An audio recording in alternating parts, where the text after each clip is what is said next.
pessoal, tudo bem com vocês? Vamos agora falar um pouquinho sobre urbanização e sustentabilidade? Primeiro, né? O que é ser sustentável? Gente, o nome que tá na moda, né? Já tem alguns tempos já. Toda hora alguém chega pra gente e fala assim: ai, porque eu quero ser sustentável, ai, porque minha empresa é sustentável, ai, porque meu empreendimento é sustentável. O que é sustentável? Não é uma coisa só chique, né, de falar. E eu acho que antes da gente começar a falar sobre qualquer coisa disso, a gente tem que entender o que é que de fato significa ser sustentável.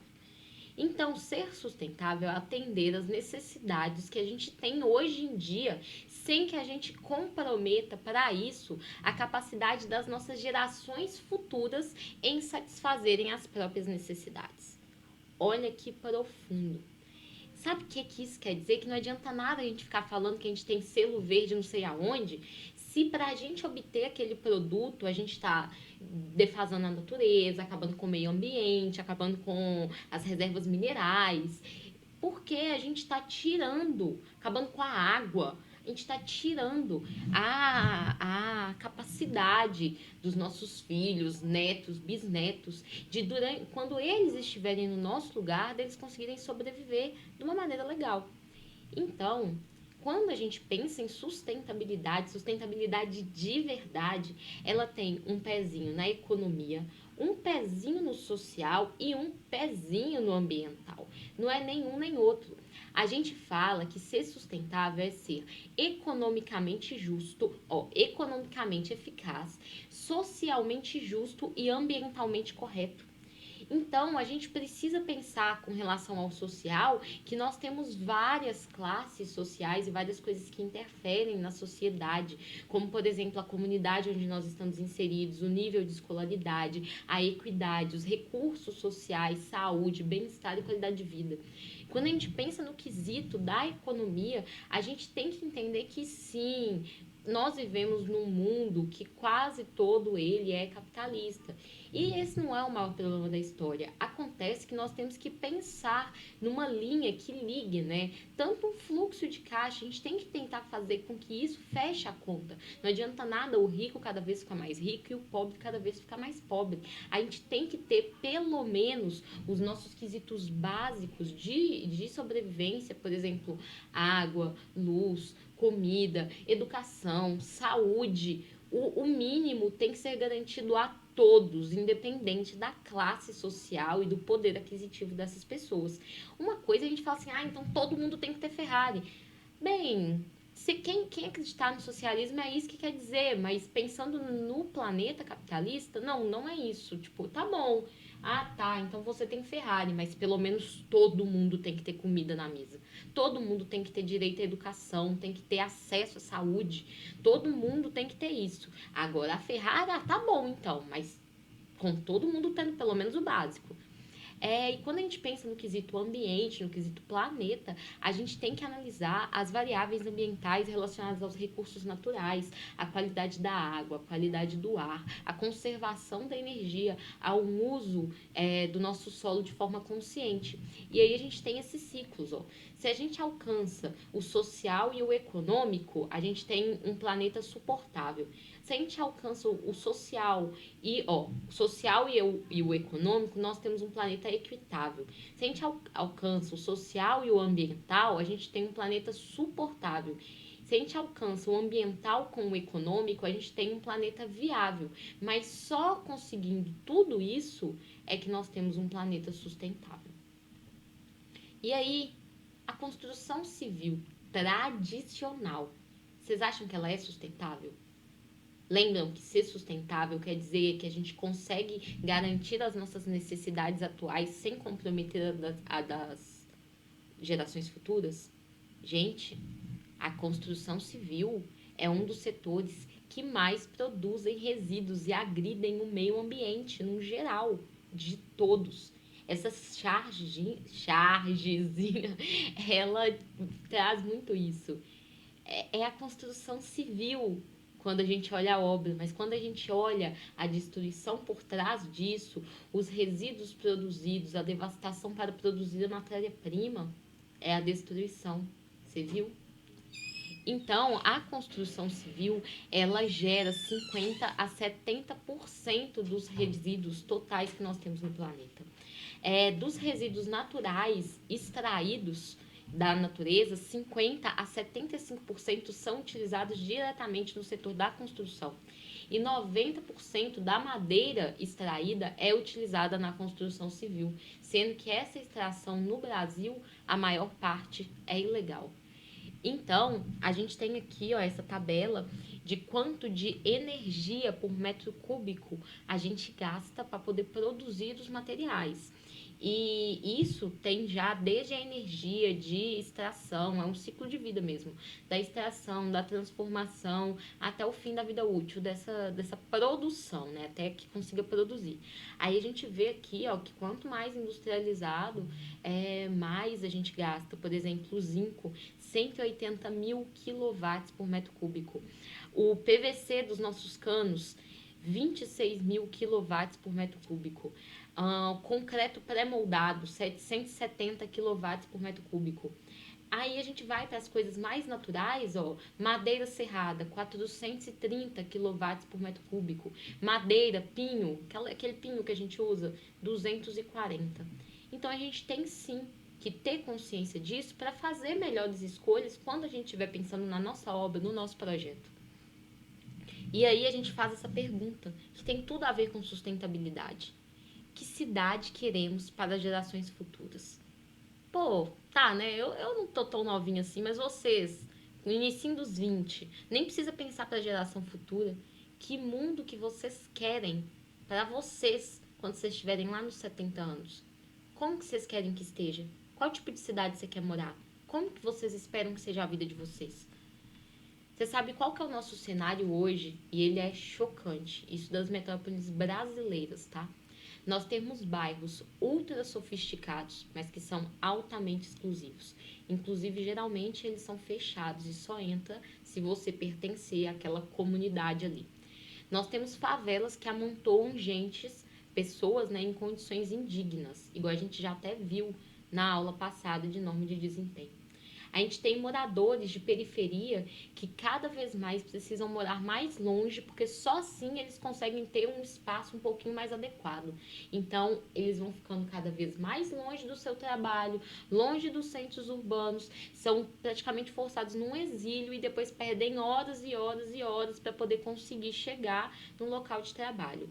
Se bobear, geralmente usando transporte público com um ônibus extremamente apertado. Quem aí não viu a reportagem dessa semana que a Prefeitura de Belo Horizonte pagou 63 milhões de incentivo comprando vale transporte previamente das empresas de ônibus durante a pandemia, sendo que as empresas continuam rodando e os ônibus estão simplesmente lotados. Isso numa época que a gente deveria estar tendo distanciamento social. Então é um absurdo, literalmente, onde o rico cada vez fica mais rico e o pobre cada vez fica mais pobre. Aí quem ainda tem carro precisa ficar horas e horas e horas e horas dentro do trânsito, tem que sair muito mais cedo e voltar muito mais tarde do que o seu horário de serviço. A gente acaba abandonando um pouco as áreas centrais, porque aí as áreas centrais, vocês já perceberam como que geralmente elas acabam ficando numa confusão, elas ficam meio sujas, meio lotadas. Acaba que as pessoas, por mais que até queriam morar perto do local que trabalham, não querem morar exatamente no centro. Fora que os centros ficam com aluguéis simplesmente exorbitantes. Então fica muito difícil e quanto mais vai subindo, a primeira coisa, igual nessa pandemia que os negócios tiveram que ficar algum tempo fechados, né, onda roxa e tudo mais, as pessoas começam a não conseguir nem sequer pagar o aluguel. E aí fica um aluguel ali, tipo assim, um ponto fechado, porque não consegue pagar, não consegue alugar, não tem quem consiga arcar com aquele preço. Aí os bairros da classe média têm apartamentos cada vez menores, porque tem que conseguir construir muito junto, né, para poder fazer, nossa senhora, tem que fazer valer, então tudo é muito apertado, a gente não tem qualidade de vida. Coisa que a gente viu também agora na pandemia, assim, a gente já sabia, mas a gente foi comprovado, né? Foi mostrado que quando todo mundo foi pro home office, as pessoas ficavam assim, gente, mas esse apartamento é muito pequeno, como que eu nunca percebi isso antes? Mas é porque antes, né, ficava um tempão no trânsito, depois um tempão no trabalho, realmente chegava em casa para jantar e dormir, não percebia mesmo, né? e a gente tem um ar extremamente poluído, extremamente pesado. Inclusive, quem tem problema respiratório aí vai se identificar quando eu vou chegando perto do centro de Pouso Alegre. Olha que Pouso Alegre nem é tipo o auge de São Paulo, né? Eu já começo a querer tossir, eu já sinto que tô tendo congestão, que eu tenho todos os it, né? Sinusite, bronquite, asma, asma não é com it, mas que seja. E eu acho que todos vocês já devem ter percebido isso. É um ar pesado, é um ar mais poluído, e a gente ainda por cima sofre constantemente com medo da chuva, porque geralmente chuva é sinônimo de enchente, é sinônimo de problemas, né, urbanos. Então, a gente tem vários problemas para poder enfrentar. A gente tem que pensar na situação urbanística problemática que nós temos hoje. Primeiro, que as cidades crescem sem qualquer planejamento. E aí, na hora que a gente começa ainda por cima dividir, hoje em dia as cidades estão ficando cada vez mais divididas. A gente tem bairro de extrema pobreza, que às vezes a gente não quer nem passar lá dentro, que a gente começa a ficar até com medo. E temos bairro de extrema riqueza, que a gente até queria passar lá dentro, mas a gente não pode, porque é fechado, né? A gente tem um padrão urbano que privilegia os automóveis em vez de privilegiar o transporte público e o transporte a pé, né, individual, da pessoa andar tanto a pé, de bicicleta e por aí vai. A gente tem um abandono pelo Estado desse tipo de situação, meio que parece que eles desistiram, eles não querem saber. A gente vê tantas cidades mundiais investindo, né, investindo em metrô, investindo em meios de transporte que não poluam, investindo uma revitalização de prédios abandonados para poder servir de moradia. E aqui no Brasil a gente não vê esse tipo de incentivo, pelo contrário, quando a gente escuta algum político falar a respeito disso, geralmente a gente escuta isso, tipo, se não for ele falando, a gente escuta como se fosse alguém contando e falando que a pessoa é doida. Tipo, fala, você ouviu o que fulano de tal tá falando, e começa a rir, tipo, como se fosse um absurdo, sendo que a gente tem um monte de prédio abandonado nos centros, que poderiam ser casas de pessoas que hoje em dia moram em favelas em condições insalubres. A gente tem uma engenharia urbana que preferiu canalizar os nossos rios, porque, tava incomodando, né? Passou rua por cima de rio, passou um monte de coisa por cima de rio, e aí a gente, na hora que chove, né, a água, vocês sabiam que eu já contei isso pra vocês, né? Falei exatamente essa frase na aula passada, que a natureza é perfeita, como bem diz a minha mãe. E é mesmo. Vocês sabiam, e vocês viram isso com o Thiago em Hidrologia, que o curso dos rios, ele já tende a levar a água da chuva para o local onde passam os rios, gente. Já tá. Ó, a natureza fez perfeitinha para chegar lá. Aí eles chegam lá, o que acontece? Pã, tem um canal tampando a entrada do rio. Ou seja, a água chegou e isso dá o quê? Enchente. Óbvio, né? Óbvio, 2 mais 2 igual a 4, não tem jeito. Não tem para onde ir. Tudo ainda por cima é pavimentado, impermeabilizado, a água não consegue infiltrar. Então a gente tem uma alta vulnerabilidade às calamidades naturais. É tipo assim, a gente entrou no polo oposto. Em vez de a gente estar evoluindo para poder cada vez mais ter menos medo dos fenômenos naturais, a gente tem mais medo. A gente precisa da chuva e tem medo que chova. Como que pode isso?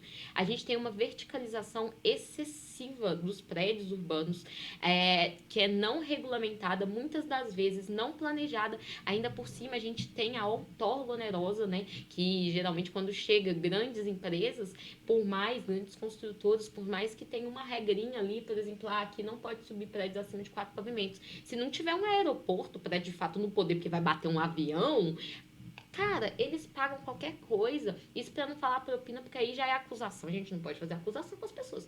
Mas eles pagam, fazem investimento na cidade, constroem uma praça e botam um prédio de 15 pavimentos. E aí, você sabe o que acontece com um prédio enorme desses? Não é só que fica feio, que a pessoa comprou um apartamentinho ali, achando que ia ter uma vistazinha, e tem uma vista pra um troço ali na frente. Não é só isso, não. O problema é que com 15 pavimentos tem quantas famílias? Com essas famílias tem quantos carros? Será que a gente tem infraestrutura ali naquele redor para poder dar conta de tudo isso? Vocês sabiam que cada vez que constrói um condomínio, a gente tem que pensar se aquilo ali não vai virar um problema de trânsito da região? E tem padaria? Senão, cada vez que a pessoa quiser ir na padaria, a pessoa tem que sair de carro. Ou seja, mais problema de carro, mais poluição, mais tempo preso fora do que é viver.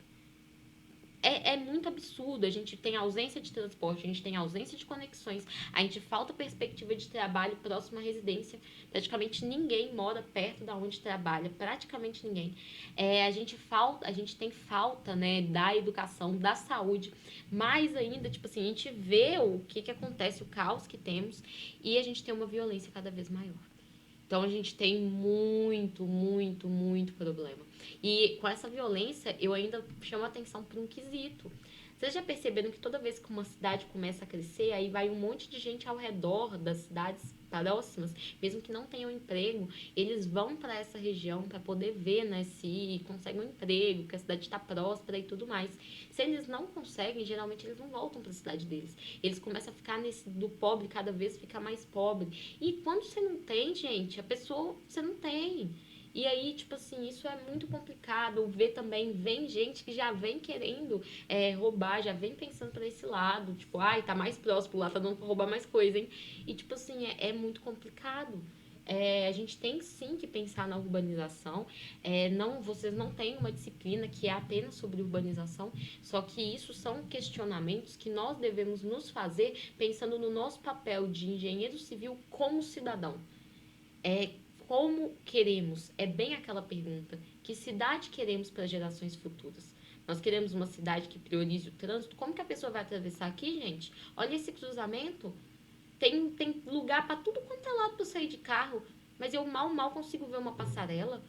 Como que pode? Aí a pessoa sai correndo, né? Aqui, ó, sai correndo aqui nessa coisinha e morre atropelado, né? Jesus amado. Então a gente pensa muito em construções sustentáveis. Vamos voltar aqui agora, né? Vamos baixar. Tive todo esse questionamento de urbanização, mas vamos pensar pelo menos na casinha. Vamos pensar no que a gente pode projetar para poder tentar fazer diferença. Então, numa construção sustentável, a nossa edificação ela tem que ser projetada e construída levando em consideração os impactos ambientais, sociais e econômicos, que é o tripé da sustentabilidade. Então, a gente tem que buscar estratégias que minimizem os impactos negativos e maximizem os impactos positivos. Então, olha tudo que a gente envolve. Adequação aos condicionantes. Seria praticamente, sabe, quando a gente pensa nas janelas nos lugares certos para poder diminuir o uso do ar-condicionado?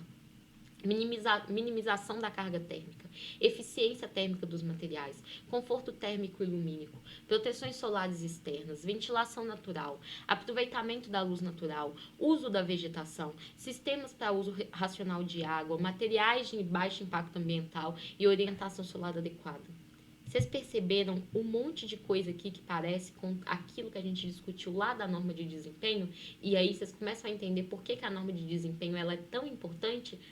A norma de desempenho ela não só consegue colocar limite e dar respaldo para os usuários conseguirem exigir o mínimo, como ela é feita pensando nesses impactos ambientais, econômicos e sociais. Então, ela é uma norma que, em vez da gente enxergar, tem muito engenheiro antigo que eu conheço aí, sabe? Tipo, antigo mesmo, não é antigo da minha idade, não, antigo, que acha a norma de desempenho uma balela, um atraso e enxerga ela como um inimigo. Sendo que, na verdade, como engenheira civil, eu enxergo ela como uma aliada. Eu acho que ela tá fazendo o que nós deveríamos fazer sem ter que ser obrigado, sabe? É tipo a história de por que você vai deixar seu prato sujo em cima da mesa, porque prato não se lava sozinho, o mínimo que você pode fazer é levar na pia e lavar. É meio que isso. Como que a gente pode achar ruim uma norma que vem para falar, vem para exigir uma coisa que a gente devia estar tentando priorizar sozinhos, porque faz bem para a sociedade, faz bem para a economia e faz bem para o meio ambiente. Então, por que a gente não faz? E aí a gente tem as certificações ambientais nacionais, que são, lembram dos níveis da norma de desempenho, que é o nível mínimo, que é mínimo, aí tem o intermediário e o superior. E eu falei com vocês que muitas vezes a gente usa os níveis superiores para poder casar com as certificações ambientais. Vocês sabiam que o Brasil tem algumas certificações que são aprovadas aqui, e certificação ambiental não é só de coisa para grande empreendimento, para gente rica ou coisa chique. A gente pode fazer certificação ambiental, inclusive para casas populares, que é o caso do selo da Casa Azul, que ele foi criado em 2010 e enquadra exatamente projetos que forem financiados pela Caixa. E aí ele tem uma série de requisitos, muitos que batem com a norma de desempenho, para poder conseguir fazer o selo bronze, prata ou ouro para o empreendimento. Olha que coisa legal. A gente tem o selo Aqua, que ele é internacional, na verdade, né? Ele é o HQE, que foi criado na França, mas que foi adaptado para a realidade brasileira em 2008.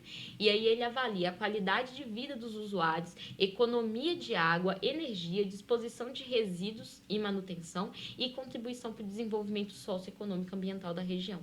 A gente tem o Procel Edifica, que foi criado em 2003, bem na... Ai, vocês não vão lembrar disso, gente. Vocês deviam ser, tipo, meros bebês. Mas, em 2003, a gente teve o apagão. Ah, gente, era muito. Tipo, hoje em dia eu acho isso, eu lembro, eu falo, gente, a gente apagava, tipo, chegava uma hora que a energia era cortada. Você podia querer acender a luz, não tinha luz na sua casa, porque era para economizar energia. E aí, todo mundo, né, teve um pico de gasto energético, e aí foi criado o Procel Edifica para poder ajudar, né, incentivar que houvesse dispositivos, nossos dispositivos eletrônicos, tivessem eficiência energética e na edificação como um todo. Então era para abaixar o consumo energético de energia elétrica brasileira e promovia o uso consciente da energia também. E aí a gente tem um que é muito famoso, porque ele é muito famoso lá fora, que é o LEED. E aqui no Brasil a gente tem o LEED Casa, que é tipo o LEED pro Brasil. E aí, ele tem como um público-alvo. Esse sim, eu vou falar com vocês que eu, Pabline, nunca vi um empreendimento assim mais razoável com esse selo. Eu já vi empreendimentos pensados para adquirir esse selo, mas que era com um investimento um pouco mais alto, porque ele é mais criterioso e grande, coisa de grandes empresas, coisas comerciais, aí eu já vi vários. Mas ele é muito especial porque realmente ele é o mais visado lá fora, inclusive empreendimentos que ganham o LEED Casa, o selo, ele sai em revistas internacionais, chama muita atenção. Então, os arquitetos, engenheiros gostam de se envolver com projetos desse tipo por causa da visibilidade. E aí, ele tem como público-alvo exatamente arquitetos, engenheiros e proprietários que querem ser reconhecidos por desenvolverem projetos de alta eficiência ambiental. Ele tem sabe, ele é um selo verde que tem um quesinho de uau, de chamar a atenção. Então, ele avalia implantação, uso racional de água, energia e atmosfera, materiais e recursos, qualidade ambiental interna, requisitos sociais e muitas outras coisas. E aí, só para fechar o nosso assunto, eu trouxe aqui para vocês um projetinho de uma casa, só para vocês verem que tem como a gente pensar em projetos sustentáveis e também para dar começar a botar aí uma sementinha sobre o que é legal, o que a gente pode fazer nos nossos projetos, começar a dar ideias para vocês. Então, esse projeto ele recebeu a certificação ambiental máxima, se não me engano, foi do Aqua. Mas eu não tenho certeza, desculpa, eu esqueci. Tomara que apareça aqui qual que é, né? É uma casa de 63 metros e ela é desmontável. Além disso, ela é feita toda de estrutura pré-fabricada, então ela pode ser adaptada e ampliada conforme a necessidade do usuário, que a gente já viu que é muito importante. O canteiro de obras dela tem baixíssimo impacto ambiental, é ecoeficiente e tem bem-estar do morador. E o bem-estar do morador são premissas básicas para esse projeto. Ainda por cima, o projeto inteiro pode ser construído em até 20 dias e está à venda a partir de R$ 350 mil, o que não é tão barato. Mas também não é assim uma coisa tipo, imagina, 1 milhão. É um valor mais ou menos. É da Aqua mesmo, ó, apareceu. Minha memória não tá tão ruim, gente, não tá tão ruim. Então, ele atende 14 critérios da certificação da Aqua, HQE, e contou com a consultoria da empresa Inovatec. Inclusive, no site da Inovatec tem vários projetos legais, que se vocês tiverem curiosidade de olhar, né? Então, vamos falar um pouquinho aqui sobre o projeto. A laje dele aqui embaixo, ó, é uma laje elevada, então ela é instalada 70 centímetros acima do solo. Aí conseguiram preservar o relevo natural, não precisaram fazer terraplanagem e evitou a umidade que vem do solo para casa. Então ela não consegue, né? Porque não está colado no solo.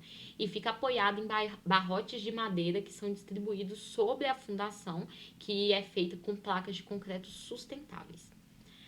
O sistema construtivo, ele é pré-fabricado, que nem eu falei, e ele é de encaixe. Então, ele monta muito rápido. E o esqueleto é de pilares e vigas de madeira laminada colada de eucalipto, que ficou pronto em 4 dias. Além disso, as paredes e as lajes usaram painéis de CLT, que é um laminado de madeira cruzada, que é feito com pinos de reflorestamento. Ele tem energia fotovoltaica instalado, então tem 5 painéis de 270 watts cada um para poder captar essa energia solar, e eles estão instalados em cima de um telhado verde, e ainda por cima tiveram cuidado, e eu falo isso até meio que rindo, mas não é assunto de rir, mas de olhar qual que é a orientação que tinha que ser instalado, né, gente? Porque se vocês soubessem o que tem de gente que coloca energia fotovoltaica e coloca as placas para o lugar que pega menos horário de sol, e aí o trem não funciona direito, que aí fica tipo um elefante branco, não é brincadeira. As esquadrias, elas garantem, né? Então, as aberturas garantem uma ventilação cruzada no interior da edificação, o que diminui o gasto com ar-condicionado. Ainda por cima, tem muitas fachadas que são de vidro, o que ajuda na iluminação natural, né? Traz claridade. Tem várias janelas basculantes, que aí mesmo que você queira fechar tudo, você consegue deixar, ó, as janelinhas aqui em cima abertas para que não fique abafado. Então você continua tendo uma boa circulação de ar. E as esquadrias de correr, elas são de PVC, que imitam madeira, mas que é um material que ajuda no conforto acústico e tem um ciclo de vida longo. Então ele tem uma durabilidade maior. E ainda por cima tem esses muxarabes para poder garantir a privacidade e controlar a incidência de sol na casa. Então, nas faixas norte e leste foram instalados alguns painéis deles, porque aí a pessoa não consegue ver exatamente tudo que está acontecendo lá dentro. O piso em volta da casa, ó, esse piso todo que está em volta da casa, é um piso permeável, que são placas de concreto drenante. Ainda por cima tiveram o cuidado de ser na cor cinza natural. E por que eu tô falando da cor? Porque o preto, ele absorve calor. E aí acaba que depois ele fica quente e ele começa a, não é liberar o calor, mas ele esquenta tudo ao redor. Então, o claro, quanto mais claro, mais reflete esse calor em vez de absorver. E aí não mantém aquilo dali quente depois. E esse piso, né, sendo permeável, garante a passagem da água e ajuda a evitar enchentes. Além disso, tem pedras naturais também, então claro, também ajudando com redução da temperatura. E por último, uma coisa que eles pensaram para o interior da casa foram eco-revestimentos. E olha que lindo, que lindo. Não sei se todo mundo gosta, mas eu amo. É uma massa cerâmica e o esmalte que leva vidro moído, que foi feito do resto de lâmpadas fluorescentes, monitores de TV e computadores recicláveis. Sendo que esse processo todo lança menos poluente na atmosfera. E por que eu fiz questão de escrever essa frase aqui? Porque tem coisa que a gente compra achando que está sendo sustentável e que na verdade não está sendo. É tipo aquela folha que fala de papel reciclável, que é horrível de escrever, horrível. Geralmente a minha lapiseira fura aquela folha. Você vai apagar, você apaga, você rasga a folha e ainda por cima aquela folha, para ser produzida, ela polui mais do que se a gente plantasse árvores de reflorestamento e fizesse folhas novas do zero. Olha que loucura. Ainda lembrando que papel é um material que a gente consegue, né? Tipo, ele não fica na natureza ali anos e anos para se decompor. Então, é uma coisa que a gente compra achando que a gente está sendo sustentável, sendo que na verdade. E é mais cara, sendo que na verdade a gente não está tendo nada de sustentabilidade, só pagando mais caro por uma coisa que está poluindo mais. Então, ficou aqui pequenas sementinhas para vocês e na próxima aula a gente vai falar sobre análise do ciclo de vida. É a mesma aula, tá? Só para partir para vocês, que é o nosso chamado ACV. Beijinho, até daqui a pouco.